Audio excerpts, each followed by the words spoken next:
for the round tenon and round joint, there are six components of making that a strong joint. We're going to start with long grain and a straight grain. And straight grain starts with choosing a log. People look at this process of the box chairs as dissimilar from the Jenny Alexander chairs. Greenwood chairs make a chair from a tree. Mm-hmm. Now it's more clear, the process of log to chair or tree to chair in a Greenwood chair, but these chairs are the same way. We go back to the log. And so the first part of the process is log selection.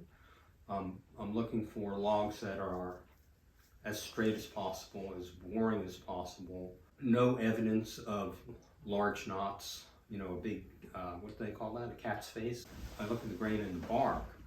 If the bark looks like it's running straight up and down, good chance the grain inside will be doing that as well. If the bark is kind of twisting around the log, that's probably a pretty good chance that it won't be a good chair log.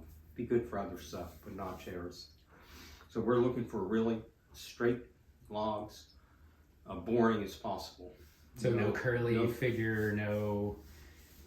Okay. No crotchwood, none of that.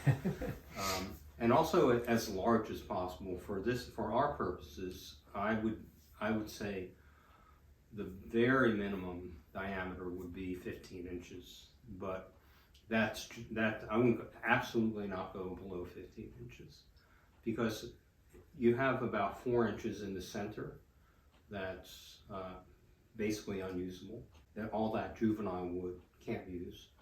And then you often have inch or 2 inches on the outside that's sapwood. I always mill off the sapwood, and so if you have a 15-inch log, you take out 4 inches in the middle, and you take out 2 inches on each side, you're left with 7 inches split. You're only left with 3.5 inches of good heartwood on either side of the pith. So there's not much you can do. It's not useful in what we're doing. So I would say an effective minimum would probably be 18 inches, but the bigger the better. If you can get a 2-foot log or a 30-inch log, that's even better. You'll get lots of good usable lumber out of that. The other thing, when you're milling the log, you need to get a sawyer that's going to pay attention to the milling. Every log, no matter how straight it looks, is always a taper. So you want to get the pith parallel to the path of the blade. And then from there, I generally just mill through and through. I don't do anything special. The thing I like about this constraint of using of milling for straight grain and doing everything possible to get straight grain because of the joinery is that, to me, it ends up with a beautiful chair aesthetically. We make this choice, quarter sawn for the slats because of the joinery. This nice subtle straight grain provides is just the right amount of emphasis on the slats and not too much. The wood is beautiful in and of itself, but I'm not relying on wild grain, that's for sure. Okay. Yeah, and I know people have suggested, why not put something that has wild grain in the slats? And to me, it's too much for the chair. So this is a live edge board. You can even clearly see the sapwood in this. So what I'm doing is I'm laying out the parts off of this board. In general, with a live edge board, you're going to have the straightest grain parallel to the bark edge.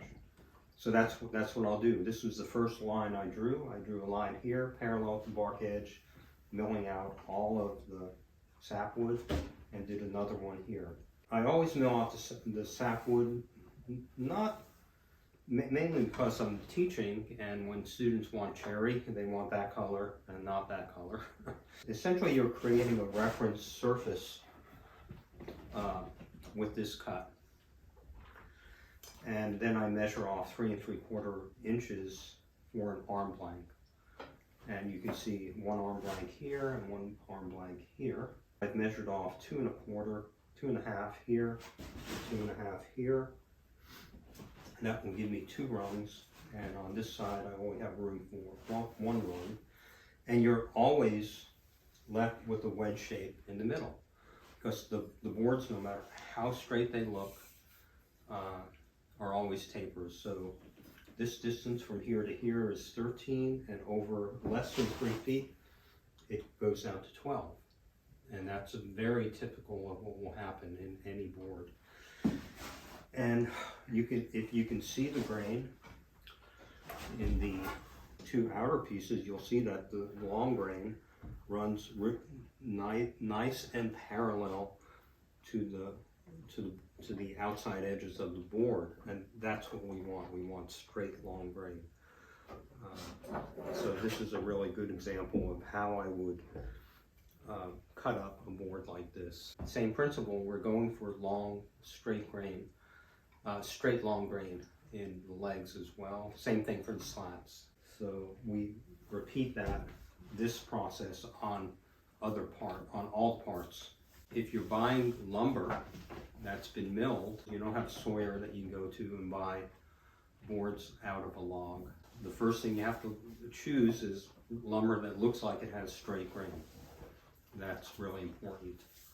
Then secondly, when you get it back to your shop and you're milling it, you're going to mill it up for break down a board into smaller parts. If the board does not have a live edge, you need to look at the long grain, and on one edge, depending on how wide the board is, at least on one edge, follow the grain.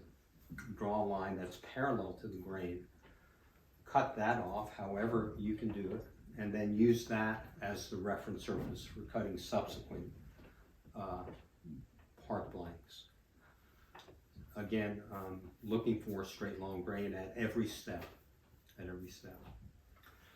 So that's the first component of making a good joint, is straight long grain.